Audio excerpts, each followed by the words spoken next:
Welcome to the Rehab and Performance Lab, the MedBridge podcast where we dive into the world of orthopedics and sports. We're here to unpack the big topics, offering you practical insights and valuable tips from some of the most inspiring professionals in our field.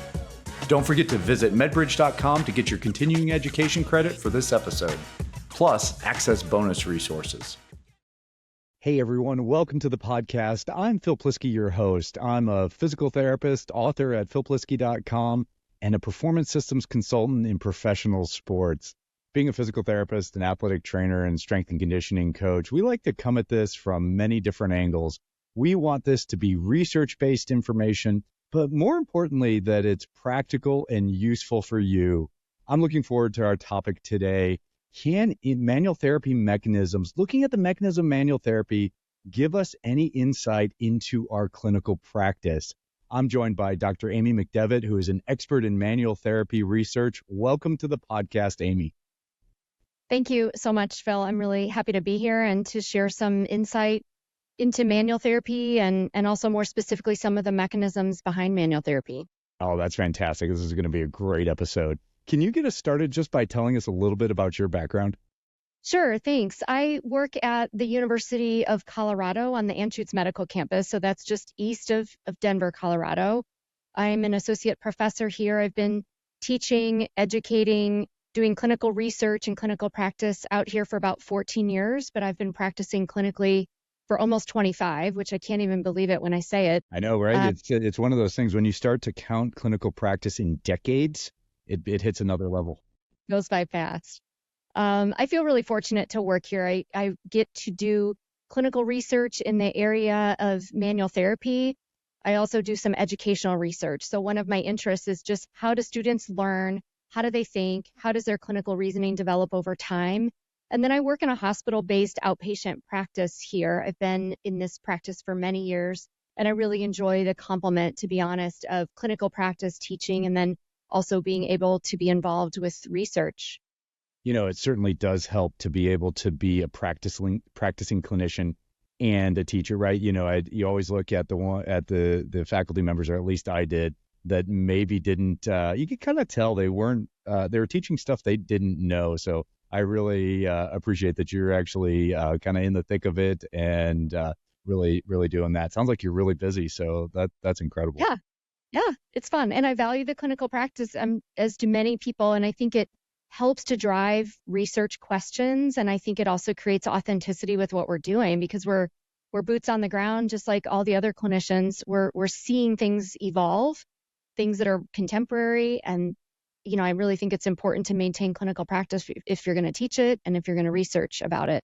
Absolutely. Well, it just causes better research questions, and it really affects, I believe, research design because you set up the question and you set up the design to actually change, to give you the answer that you need to be able to inform practice. So yeah, that's so awesome. So let's dive into manual therapy a little bit. Tell us about what initially attracted you to manual therapy and specifically manual therapy research. Yeah, thank you. I don't know that it was necessarily a path that was chosen. And I think for many of us, things just evolve and doors open and you take them. And I had a mentor in my clinic, which was one of my first jobs out of physical therapy school. And she happened to be trained in manual therapy, and she was a fellow in manual therapy through the FAAOMPT organization. And I just watched her practice and I wanted to emulate what she was doing. And so I started going through coursework and certifications and things like that. And I think the main impetus, to be honest, Phil, was just gain some confidence, get more efficient, feel better about the skills I was utilizing in the clinic. I think that was the main rationale for taking that path. And then years later, when I got into academia, there were some opportunities to research in that region. And I took them because they were there for the taking. But I think it's kind of helped me develop my own research questions over time. So I've been doing research in this arena since about 2013, so a little over 10 years. And it's evolved. I think the information has evolved. And so the research also evolved along with that. But I've enjoyed it. It's not everything I do. It's a part of what I do. But I guess I would consider myself someone who's interested in that topic, both from a clinical standpoint, education standpoint, and also from a research standpoint. Oh, that's outstanding. You know, that that vast experience. And I think, I do a lot of career coaching as well. And I think for everyone to hear that, your path, you can lay out your path, and that's a good thing to do. And we always do that. But also just kind of taking it as things go. I think there's a lot of wisdom in there. Just the opportunities open up, and that's where you have to go. Yep. Agree. And something I say to my students a lot is it better to be prepared or is it better to be planned? Ooh. And you can't plan everything, but be prepared for opportunities that come your way. And if it's not part of the plan, even better. There's more learning to be had. I'm for sure stealing that one. So, You can. and that is great. It's better to be prepared than fully planned. I love it. All right, so let's dive into manual therapy. One of the reasons that this topic is of particular interest to me is when things are debated heavily and people get dogmatic online about, manual therapy is everything, or manual therapy is nothing. It is useless. We shouldn't even do it. You can't palpate anything. You can't feel anything. And it's not reliable. All of, the spectrums. And the same thing happens with exercise, and exercise is everything. Exercise is nothing. Neuroscience of pain education is everything, or it's nothing. And I think that's where we really live in this podcast, is in those areas that, maybe it isn't quite as cut and dry. So why do you think it's important to discuss manual therapy? And you kind of have a little bit different perspective on it, other than does it work or does it not work? Yeah, I think that's a wonderful question. And I also like that you're bringing to the forefront that there's a debate. I believe the debate and the critique is important, and I enjoy it because I think it makes it better in terms of us providing a rationale for what we're doing. We can't hide behind a rock when someone challenges us and says, why are you doing this? I think it's really important to take the debate head on and talk about really the rationale for using things like manual therapy, using things like exercise. Sometimes the debate, I think, tips in the direction of being a little bit ridiculous, but I'm okay with that. I think it's something. I did a philosophy minor in undergrad, and one of debate techniques is debate from the position of absurdity, which is like where we can define maybe our guardrails if we say, okay, this is the absolute most absurd argument. Well, manual therapy is probably not nothing, right? And it's probably not everything either. And so now we've kind of guide railed our discussion. It sounds like you're providing me with an invitation to be absurd. Well, we'll call you out on it. That's for sure. No, I'm not going there. I'm gonna stay a little bit prescriptive for now. But your question was, why do you think it's important to discuss it? And I'm going to take that discussion in just a little bit of a different direction. I think what we do know is that there has been a lot of information about effectiveness of manual therapy and exercise. And we also know that in combination, those two things together seem to create better effect sizes than when they're done in isolation. But one of the things that I would like for us to challenge ourselves with or ask ourselves is, what's the component of my treatment that's actually effective? So I think there's been a lot of what we call clinical effectiveness research that says manual therapy is effective, but the questions are now changing. It's not the what, it's why is it effective? And so that's where some information and more contemporary research about mechanisms of manual therapy comes in. Do I have your permission to define a few terms? Oh, absolutely. Please do. I mean, I think one of my mentors did a great job of before we would ever discuss anything, whether it was exercise or strength or the term strength, we would define the terms first. And I thought it was kind of ridiculous. I'm like, can we just not get into it? But so we're all on the same page, so we all understand what's going on. I think it's essential. So let's go for it.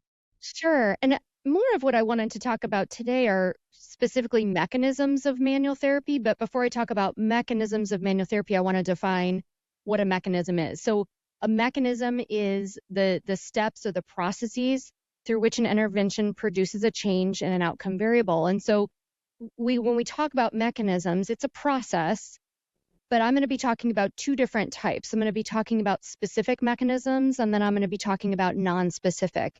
Specific are like the unique features of an intervention that we think produces a change.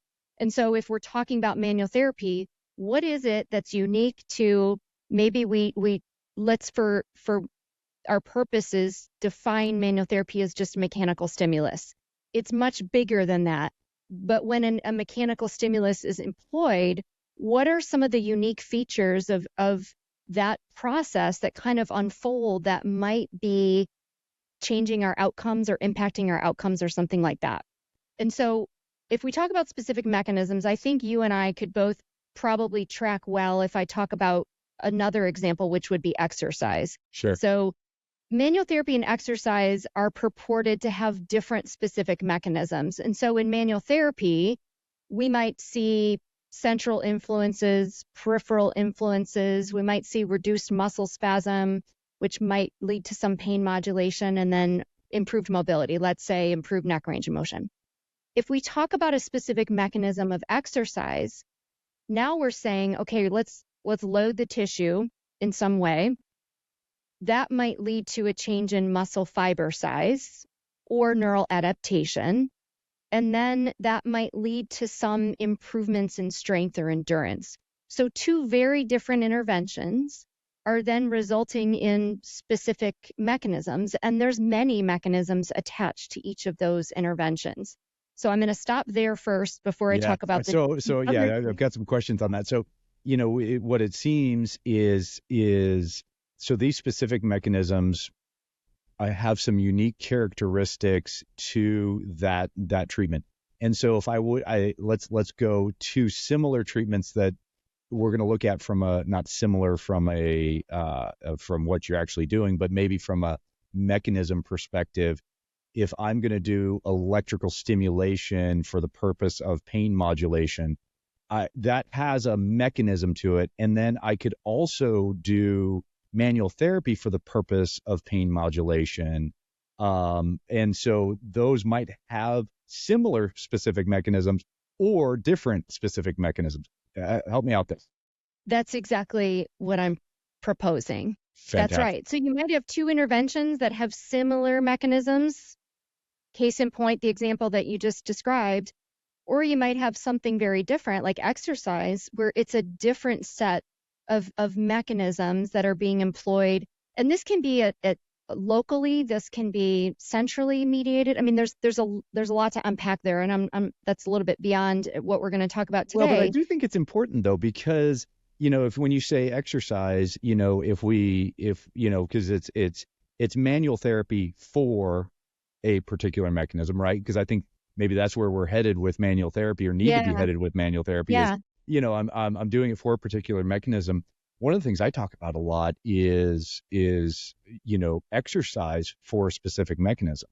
So if my goal is hypertrophy, you spoke about, so we're going to get, muscle fiber size. We're also going to get growth hormone stimulation throughout the entire system, which affects other body parts, which affects, cortisol levels, affects, all these kind of different things, right? It has all these different mechanisms to it. But then we can actually even talk about exercise. If I'm doing, let's go back to a PNF technique, a hold, relax PNF technique. I'm not doing it for hypertrophy. I actually might be doing it for muscle relaxation, decrease muscle spindle firing, but this is exactly what you're speaking of when we're talking about mechanisms, and we almost need to be, somewhat specific. And I know we're talking specific mechanisms, but each technique, each intervention has multiple ways, because, muscle training or exercise for hypertrophy is different than for endurance, is different than for muscle relaxation, is different than for coordination and timing, right? And Sure. Maybe that's why this is such a complicated topic when the research comes out, because we want to say exercise or manual therapy better, and we've just kind of identified a point where it depends on why I'm doing the exercise, what's the mechanism that I'm trying to get out of it, and probably Agreed. the same thing on manual therapy. Yeah, and I think what further complicates it is just something as basic as a PNF technique, which you were just describing. There are multiple mechanisms that are at play.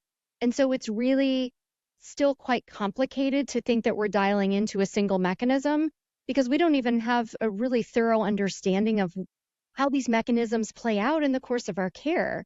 And so I think our fallback, at least one of my fallbacks, is, well, the clinical effectiveness research shows manual therapy is effective, albeit the effect sizes are small to moderate, but that's the same with exercise. But we know when we pull together treatments in combination, it's better, but we don't really know what mechanisms we're tapping into. Are they specific, or are they actually shared mechanisms, which is my next definition, wait for it. So shared mechanisms, sometimes we call them non-specific. And that's when two maybe totally different treatments like manual therapy and exercise, let's use that combination again, that have seemingly different specific mechanisms, really exert their effects on clinical outcomes in a similar way. And so let me give you an example of that. An example of a shared mechanism is something that's not attributed to what you and I were just describing.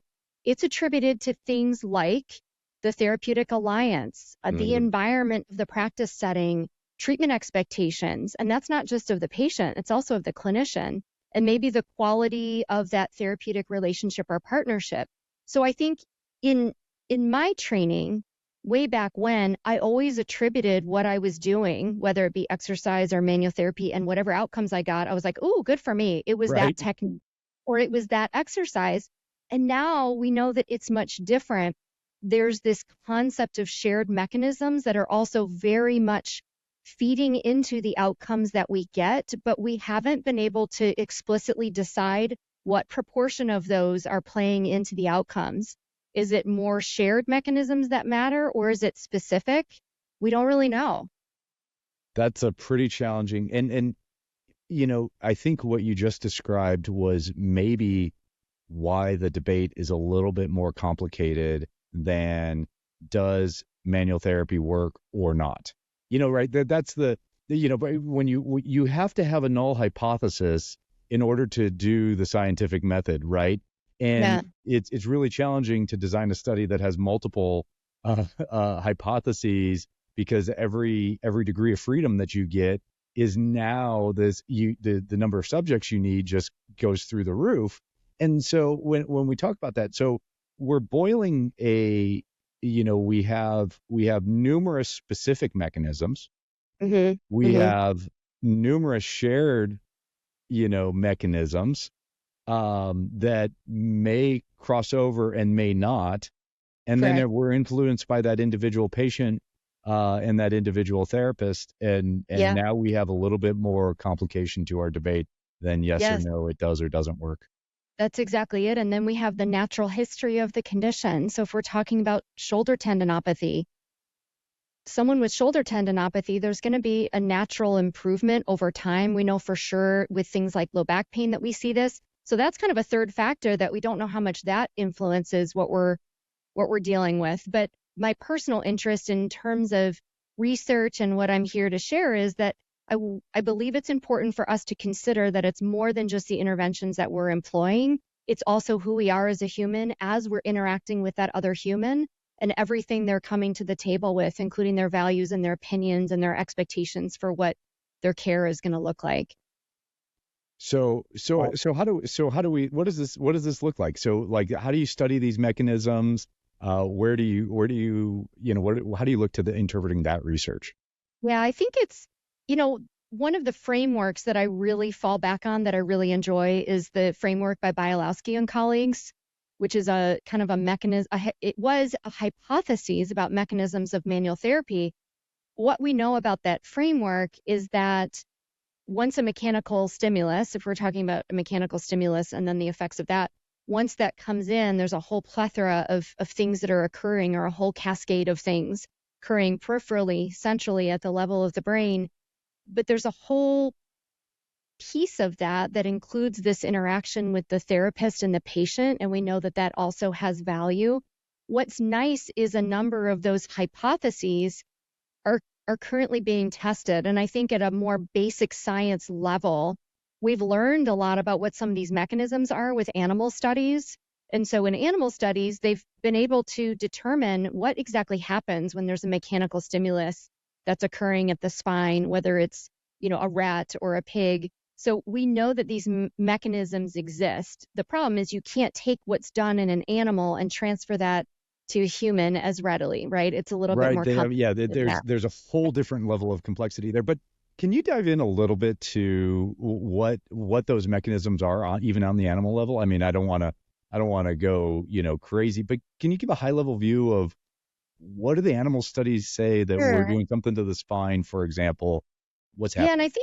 I think what some of these studies have shown is what's happening physiologically, right? So what's happening with cortisol levels, what's happening, they use blood draws, they can use saliva, things like that that tell us a little bit more about what's happening at a physiological level. And that's where we can have some confidence that something in a human is occurring. Now it's this interplay of all these other factors of interacting with a human that makes it a lot more complicated. And so that science has been really important, I think, in pushing some of the research forward. One of the questions that you just asked me a few moments ago is how do you even study this? Right. So how we study this is we can look at some of the specific mechanisms. Some methods use things like blood draws or saliva samples to look at cortisol or oxytocin. Those can be very resource intensive. One of the studies that I'm working on currently with Chad Cook and Brian O'Halloran, it's called the SSMEC trial. What we're doing is we're using what's called proxies. And so instead of using saliva samples and blood draws and things like that, we're trying to garner what the effects of specific mechanisms of manual therapy are by measuring movement and range of motion. And we're also trying to garner the specific mechanisms of exercise by looking at things like improvements in strength and endurance. We're also looking at pain pressure threshold. So those are called proxies because they're not a direct measure of what we're looking for, but they're about the best we can do from a clinical standpoint that still makes the study feasible. Okay, What's you just kind of like stimulated the research nerd in me a little bit there. So what oh, does a study like that exactly look like? Meaning, so you guys can you give us a little insight into, okay, we're doing this manual therapy technique and then we're measuring these proxies. Do we have a control group then that we are just measuring the proxy twice over the same time yeah, period? Tell me what's going on. yeah, okay. So I'll try to kind of keep it a little bit basic, but what we're doing is we have two groups. We're looking at a manual therapy intervention and we're looking at a resistance exercise because we have to have some kind of a comparator. Hmm. In this particular study, we're actually interested in the shared mechanisms piece as well. So we're measuring range of motion to be a proxy for a specific mechanism of manual therapy. We're using some manual therapy techniques for individuals with chronic neck pain, so non-thrust mobilization techniques, that sort of thing.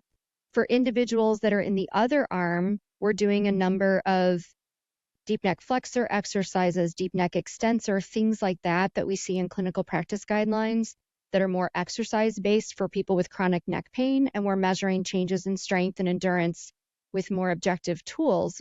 But I think what's more interesting about this study, Phil, to be honest, is we're looking at shared mechanisms. So all of these individuals in the study are filling out a number of outcome measures that have been used in other healthcare arenas, specifically psychology, to look at this therapeutic alliance piece, to look at the rapport of the therapist and the patient, and also to look at what their treatment expectancy is. And what that means is like, how much do they expect this treatment versus that treatment to work?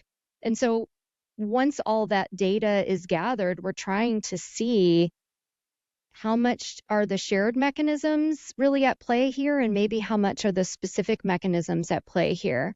But I think it's important for us to try to understand that because I, as a therapist, want to know, what do I need to tap into? Is it Right. really interventions that matter? Or is it more about me and my interaction with that person and how much they trust me and think that I care about them and what their goals are?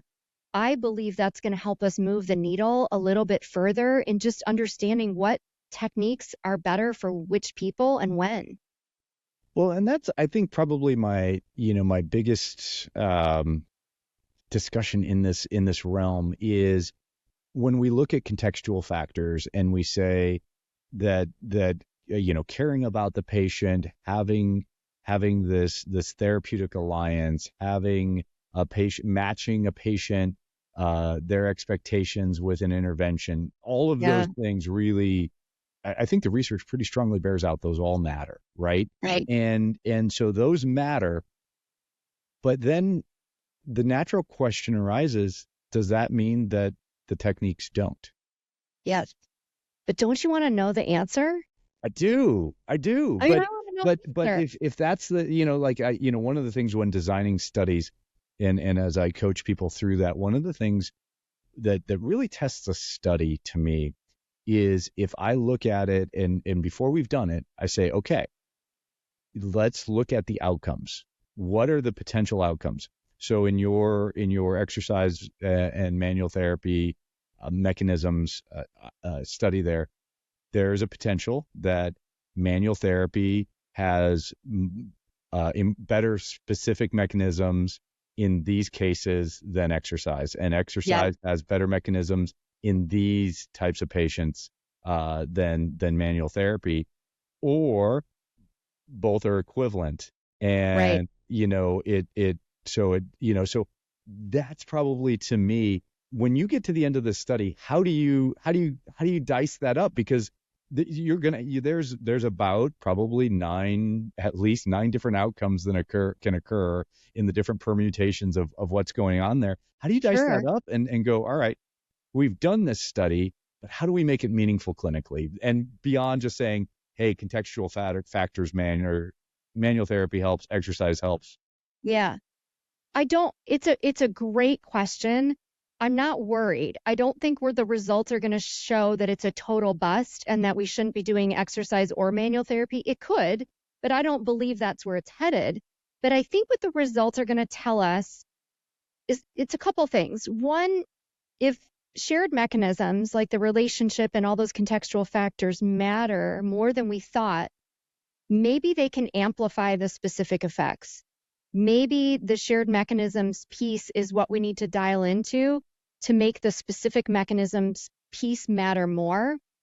I think the other thing that this is going to help us understand is getting us closer to precision medicine. And precision medicine is being more prescriptive about what interventions match with certain groups of people. Mm-hmm. I think the clinical practice guidelines and lots of other research preceding that has given us information about subgrouping, right? For example, if we take people with low back pain, the CPG recommends subgrouping patients and then employing certain interventions depending on how they subgroup. But it's still very much a one size fits all. It's like, in each of those categories, it's some combination of manual therapy and exercise, but maybe more exercise and less manual therapy, maybe all exercise. But we still can't be really prescriptive for the human in front of us because we don't know which intervention really holds the most power. And so both the NIH and the APTA have interest in pursuing this line of research because we want to be able to move closer to precision medicine where we're able to be more prescriptive about who needs what. An example of where this is happening in medicine is with, for example, in cancer research. So in tumors, I think it's super interesting. And what they're doing is they're looking at certain tumors and certain tumor characteristics, and then they're able to target chemotherapy interventions for a specific type of tumor. We can't do that yet. We don't know much about low back pain other than at least we can subgroup them better than we had before. But can we get even more precise so we know which interventions we actually need to be using for people? And so we're just starting to scratch the surface by looking at specific and shared mechanisms and the power of that. But I believe it'll help lead to bigger research questions and larger trials that help us to really be prescriptive and precise in what we're doing. That's that's one of the causes I've been championing for years is the idea. It came out a long time ago when, say a long time ago, 15 years ago at least, when we started talking about, just clinical predictive rules for manipulation, right? Yeah. And that really launched things, forward. I really think that was like the next step, to that. And then we developed clinical practice guidelines, and this is all great. One of the ironies of a lot of that, CPG, the CPR rules that was interesting was in almost all of those studies, they would get really specific, on these characteristics match and this increases your effectiveness. But then we're going to do general exercise, Yes. and it was, because I even look at the study you're doing, it's just like, I could imagine that, and you would probably say this as, maybe you would have to step back as a researcher, but say it as a clinician and go, you know what?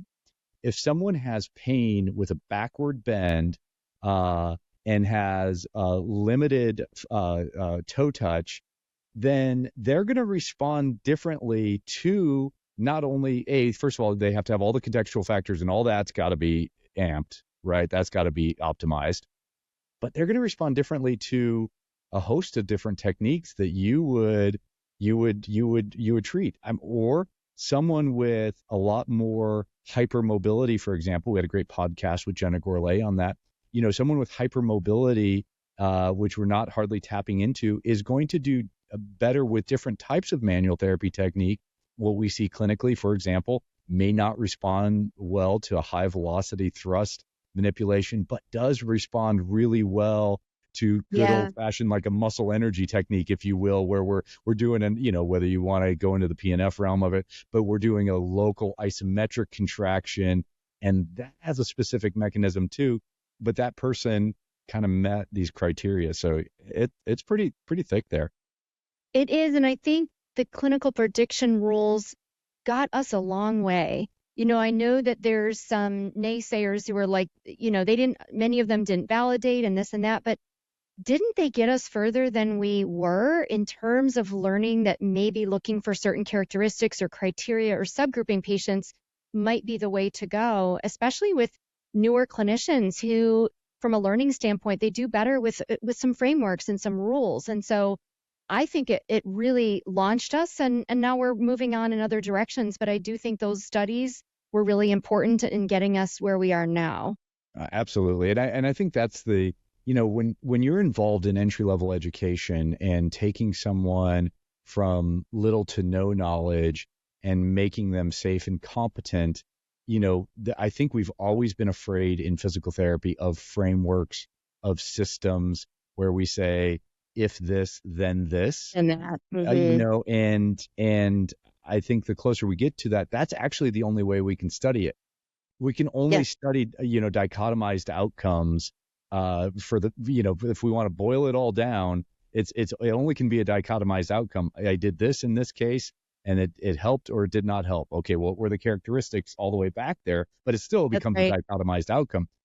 So those frameworks, those systems are absolutely essential there. So let's talk about, we've kind of gotten to the research here, but one of the promises of this podcast is we're going to do more than just the research. How do we take this research and put it into clinical practice? Yeah, I think that's a very important question because, if we just sit here and talk about research the whole time, then we have listeners who are thinking, well, what do I do when I get back into clinic? How does this matter? I'm just going to talk nicely to the person. Yeah, that's right. And so I think the whole point of this and how to translate this into clinical practice is there's a couple things. One is we can't operate under the assumption that the interventions that we're using are the only drivers of the outcomes that we're getting with our patients, because we know that they're not. What we do know is that this concept of shared mechanisms, which includes contextual effects, which I know you've talked to with Elizabeth Lane before, those really matter. We don't know how much, but we can't ignore it. And so some combination of how we interact with the patient, how much they trust us, what their expectations are, shared decision making, some combination of that with the actual interventions that we're using, there's a secret sauce there, but we don't know what the ingredients are. We can't confidently say a half a cup of this and a fourth of a cup of that because we don't know. But I do not believe that we want to dismiss that matters. So I think that's something to think about in terms of clinical practice. I think it's also important to think about from a clinical standpoint, we don't always know which specific mechanisms are most effective.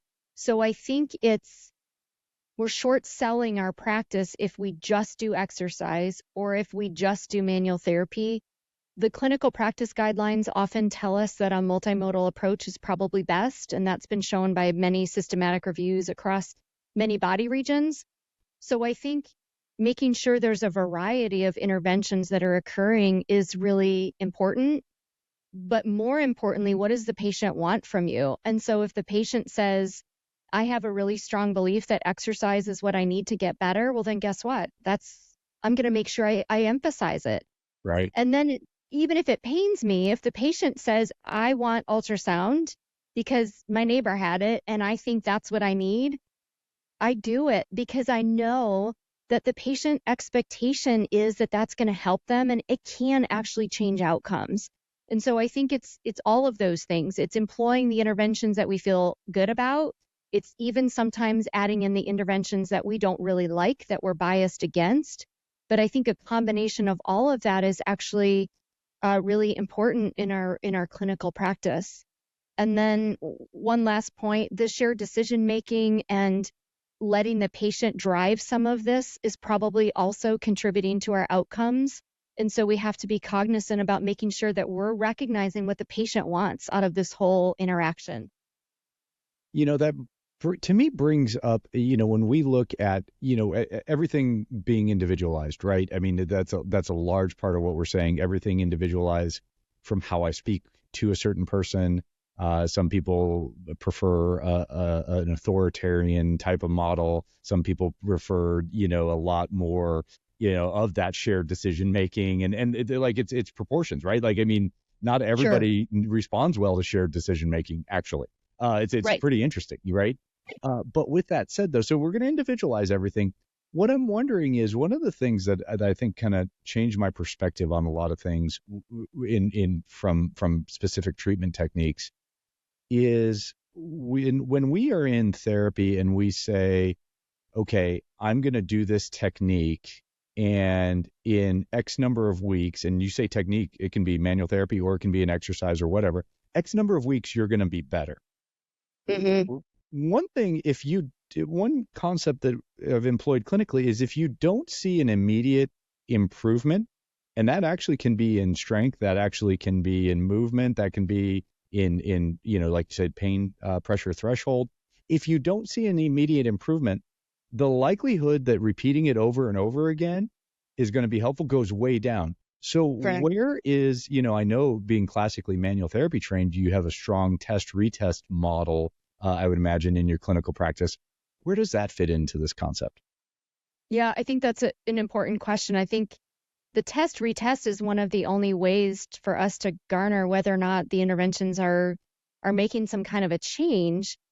And I think it needs to inform us as the clinician, but I also think it needs to inform the patient. And so I agree with you. We can't just keep hitting our head against the same manual therapy wall if we're not seeing changes. And we should be seeing changes right away. I mean, we shouldn't be utilizing some kind of manual therapy intervention and then magically we're going to see change in 3 weeks. We should see change within session. And I think what's interesting about that is, I think that test-retest concept allows us to determine whether or not we might be making some kind of a change with a certain technique. But more importantly, does the patient believe that there's some kind of a change that's occurring? And it's not always pain. Right. I often tell my patients as a disclaimer, I might not be able to change your pain, but I might be able to change your function, because those two things don't always correlate. And function might change first. And, Exactly. I'm wondering if that test-retest model, an objective, way to get to that, and then a test-retest model that is that not the intersection of contextual factors, the factors that patient buy-in, therapist buy-in, that type of thing, and the specific mechanisms of the intervention that we're doing, right? Because that might be that intersection there where, if we are not doing that, if we are what I call hope and wish therapy, where, we're going to try something for 3 weeks, we're going to do straight leg raises for 3 weeks and hope that makes your knee pain better. Boy, I don't know that we have our own buy-in, and I don't know that we have patient buy-in. And maybe that is how we bridge contextual factors with specific mechanisms. Do you really do straight leg raises for 3 weeks? Phil? No, I know it for some reason has become a thing on this podcast where for some Just reason, check. I just like people really get concerned like that they should probably never do a straight leg raise again because of how I kind of like it's my ultrasound of exercise. Let's put it that way. Okay. It's my I'm pulsed tracking with you. ultrasound of exercise Yeah. is not that it like I do straight leg raises, but it's just not it's not a panacea. It does not fix Yeah, everything. So I agree. But coming back to your point, I think the test retest is interesting because it could affirm that maybe a specific mechanism is occurring. Like if I do a manual therapy technique, I look at maybe, let's say, thoracic range of motion in rotation and it improves. Maybe that's a little bit of an argument towards the specific mechanisms bucket, but maybe it actually is leaning towards the shared mechanisms bucket because the patient says, wow, no one's ever taken the time to sit me back up again and look at right, my and measure. motion. Yep, no one measured the first place, and then secondly measured again to see if this was actually working. Right. So within a 5-minute period of employing a technique and then doing a retest within session, I'm probably engaging multiple specific factors, but shared too, because the patient's like, wow, you must care about the outcome here because you just had me sit up and do this motion again. And so that's why it's so complicated. So and it that, really does hit that because I like the way you say that. It highlights or identifies potentially the specific mechanism, but it also highlights to the patient and the therapist the concept of, hey, we've created a little bond over this because it's either worked or hasn't worked. If it hasn't worked, I just admit it doesn't work. Patients are totally okay with that. It hasn't worked. I move on. I try something else. That means I'm trying, I'm caring, and it's elevated those contextual factors. that's right. And that's why hopefully, not for us to get down the research rabbit hole again, but hopefully it clarifies how unclear this topic is a little bit and how difficult it is to study. And it has to be a combination of multiple researchers coming from different arenas in order to really link the puzzle pieces together. That's why we have to do a combination of basic science research combined with working on human subjects. And we've taken a lot of methodology from psychology because there are a number of studies that look at shared mechanisms and what that looks like. So anyway, that's why it's complicated. But I think there's many of us that are like, this is pretty cool. Right. Like it would be really neat. It is. So how does this play out in a therapy session? Like, walk me through what this looks like in an actual in the real world. Okay, so I had a patient. I guess I'll go to a patient example. So I had a patient just this of course. week. Hypothetical patient. So I have a hypothetical patient who That you saw last week. No. that I saw 2 weeks ago.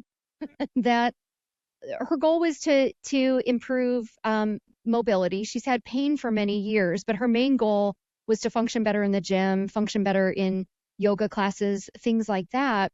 She has pain with static positioning. She happens to have a diagnosis of ankylosing spondylitis, which she's had for about 10 years. But she didn't have a lot of information about physical therapy and what our role is and what we do. But she did have positive ideas about healthcare, and she had a positive expectation that she'd get better in physical therapy, but she didn't really know what we do. And so during our initial conversation, I tried to pull from her what she thought she wanted out of physical therapy. I gave her some information about the different types of treatments that we may employ for trying to improve motion and mobility and things like that. And so I think what's interesting is we didn't get to intervention because she wanted to spend a lot of time asking questions and hearing a little bit about what my plans were for her. But what stuck with me towards the end of our session is she said, I feel so much better. If I had done a bunch of manual therapy techniques and the response was, I feel so much better, I would probably immediately go to the place of, well, it was the techniques I used. Right. In her situation, we never even got there. We just talked and she said, I feel so much better. And so for me, that was evidence of this shared thing, the contextual piece was already setting her up to have feelings of maybe alliance, maybe trust, rapport, but already feeling a sense of improvement. And I hadn't even touched her yet. And so that's where I think it kind of plays out, which which is letting that rapport establish itself and letting that be a driving factor, because we do know that if there isn't strong rapport or perception of rapport from the patient, that it does kind of change outcomes. And so from a clinical standpoint, let's maximize everything we're doing by doing things that are evidence-based, doing things that are recommended, even if it's not perfect, but then also trying to really tap into the patient and what they want and establishing a rapport, because we know it matters. We just don't know how much.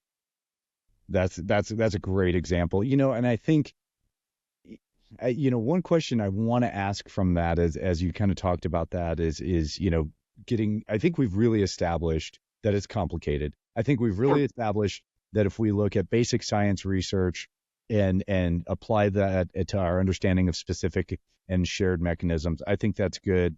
I want to ask you, as a clinician and a researcher, are there patients that you would just say, I'm not planning on doing any manual therapy for, that it's just either going to not work or it's going to be harmful? What's your takeaways on that? I'm just curious I'm not looking for, that Smith et al. in 2022 studied that and we found that exactly necessarily, but what's your take on that? I 100% agree that there are situations where I'm not going to use it. And probably the primary one is if the patient has an expectation that it's not going to work. I then still try to change expectation by informing them and talking about the research and in layman's terms, of course. But if the patient is like, that's not something that's going to work for me, then it's off the menu. So I think that's one reason to not. Another reason is in some clinical practice guidelines, for example, if we take patients that have Achilles tendinopathy, the CPG doesn't recommend manual therapy for those individuals. And so if all I have is, if the patient doesn't really have a preference here or there, but the CPG, and again, they're not perfect. Sure. They have limitations, but there's a lot of good information that's gone into creating them. And so if the CPG is saying manual therapy isn't effective here, I'm probably going to move away from that as my first choice.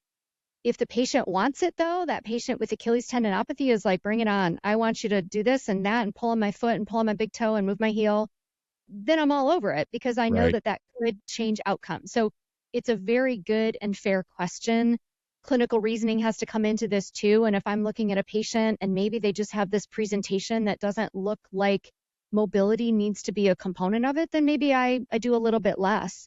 But again, I can't be convinced yet that the specific mechanisms of just exercise are all they need. That's what enough. Are complete. Or are enough. That's correct. Yeah, or are they enough? Yeah. Absolutely. Yep. Well, that's awesome. So talking maximum impact, let's just bring this home here. What are your 3 top actionable takeaways that people can just put right into their clinical practice? Okay, 3 takeaways. Let's see. Number 1, I think for the time being, adopting a multimodal treatment approach is probably best. And so that's integrating manual therapy with exercise. And remember, manual therapy isn't necessarily a passive intervention. Manual therapy can be mobilization with movement. It's engaging the patient. It's constant intervention followed by reassessment. So I don't want people to believe that it's passive. I think it's actually very active. So integrating manual therapy with exercise, with patient education and advice is probably what we need to be doing to enhance our outcomes until we have more precise information about what mechanisms are at play and on who do we use them for. I think we have to play into both of those specific and shared mechanisms. Point number 2 is the therapeutic alliance is important. And so as a clinician, I think we need to focus on building a strong person-centered relationship. I think we have to really pull the patient's goals in, their expectations, and really try to maximize that alliance as best we can, because ultimately we know it matters. We just don't know the combination of how much it matters. And then thirdly, which is kind of going against my first point, is as best we can, we should try to tailor interventions to the individual. I mean, every human, every patient we see in clinic is unique with their own set of of values and ideas and expectations. And so even though it's challenging and we don't necessarily have all the information we need to be precise, we still need to do our best to cater the care to what the patient in front of us is telling us they want or they prefer. And so it's because we know that those contextual factors matter. So let's try to cater care as best we can, because I think the CPGs are still a one size fits all. But within best recommendations, take the patient in front of you and ask them what their ideas are and try to cater care, because I think that's going to help us. And that does matter. I think, it does matter to utilize those contextual factors to the maximum benefit. And along with the concept of that, systematic approach to go, all right, these are the impairments I have found. These are the things I'm going to do to address those impairments. And I'm going to know whether what I've done has affected those impairments immediately via test-retest model, because I think one of the bridges that we just that maybe just came through in my mind in this conversation was that test-retest model is potentially that contextual factor specific mechanism bridge that brings everything together for maybe optimal practice. I agree. I think we can't dissect out yet what parts of the ritual with the patient are the pieces that we have to kind of try to tap into the most. I think it's all of it.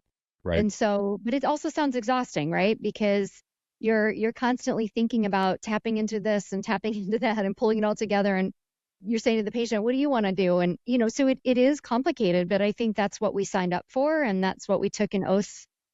It also makes it fun too. I think we all got in because we love working with people. Agree. and the patient relationship and the longer term patient relationship that we get to have, and the research Totally is just bearing out why we're in it is actually our why matches what the patient needs. So I think that's pretty cool.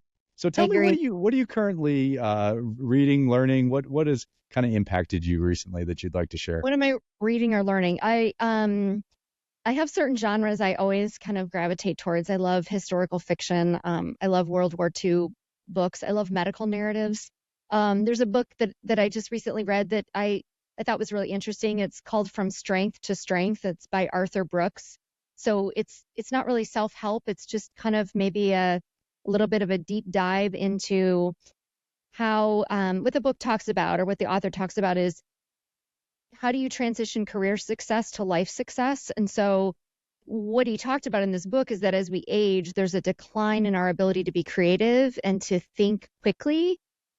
But how can we leverage that as we grow older? And so really it's talking about being less career driven in your later years and more focused on mentoring other people and sharing your experiences and growing the next generation. So I know it sounds like super dry, but it's actually really interesting, because I think people like you and I and people in academics and lots of arenas, we're always kind of like, what's next? What's next? What's next?